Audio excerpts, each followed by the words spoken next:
అక్క నమస్తే అక్క. నమస్తే నాన్న. అక్క మరి ఇక్కడ అయితే చూస్తున్నాము, ఎక్కడ చూస్తున్నా ఇక్కడ ధర్నా చౌక్ మొత్తం అసలు స్టూడెంట్స్ తో గద్దరిందుతుందని మాటలు చెప్పొచ్చు. మరి మీకు చూస్తుంటే ఎలా అనిపిస్తుంది ఇక్కడ సిచ్యువేషన్? దీన్ని చూస్తే విద్యార్థుల జీవితాలతో ఆడుకుంటున్నట్టుగా కనిపిస్తుంది. మీరు ఇప్పుడు మీ మీడియా కవరేజ్ కూడా తీసుకోండి. విద్యార్థులు నీట్ పరీక్షకు ప్రిపేర్ అవ్వడానికి తల్లిదండ్రులు ఎంత మనీ ఫండ్ వాళ్ళ మీద పెట్టుంటారు, వాళ్ళ లైఫ్ ఎంత వెనక్కి వెళ్ళిపోయి ఉంటది.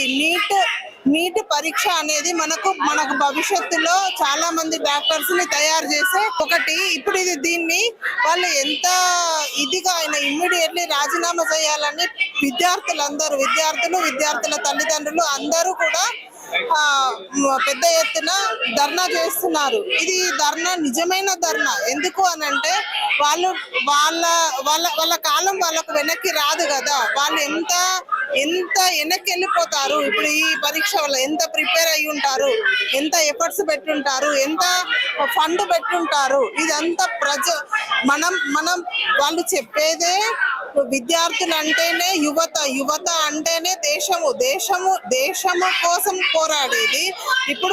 ఇప్పుడు ఈ విద్యార్థుల లైఫ్లతోనే ఆడుకుంటున్నారు అని అంటే మనం ఏ రకంగా చూడాలో చూడండి మీరే.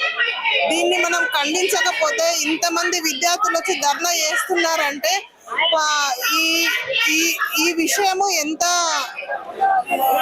అయితే అక్కడ స్టేట్ లో సెంట్రల్ లోనేమో ఢిల్లీలో మరి రాహుల్ గాంధీ గారు సపోర్ట్ ఇచ్చినా తనని అక్రమ అరెస్టులు అయితే చేయడం జరిగింది. మరి ఇక్కడ చూసుకుంటేనేమో తెలంగాణలో మరి ఇక్కడనేమో సీఎం రేవంత్ రెడ్డి గారు యథావిధిగా నడుస్తుంది.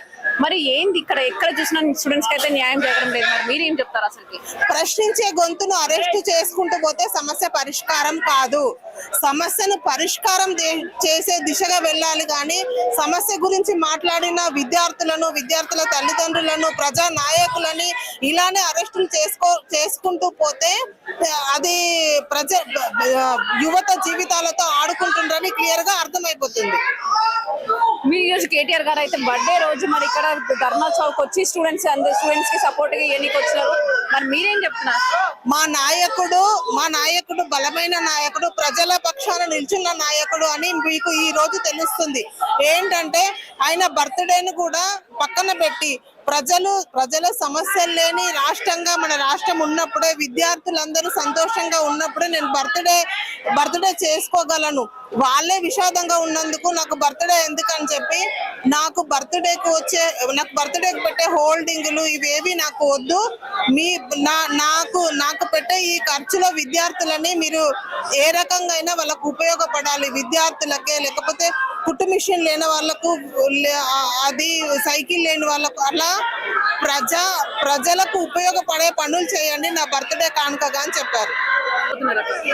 నేనైతే స్టూడెంట్స్ కి ఒకటే చెప్పబోతున్నాను, ఎవరు మంచి నాయకులు, ఎవరు బాగా పరిపాలించారు అనేది మీరు చూడండి. మీ లైఫ్ వెనక్కి వెళ్ళిపోతుందంటే మీరు వెనక్కి వెళ్ళిపోతున్నారు.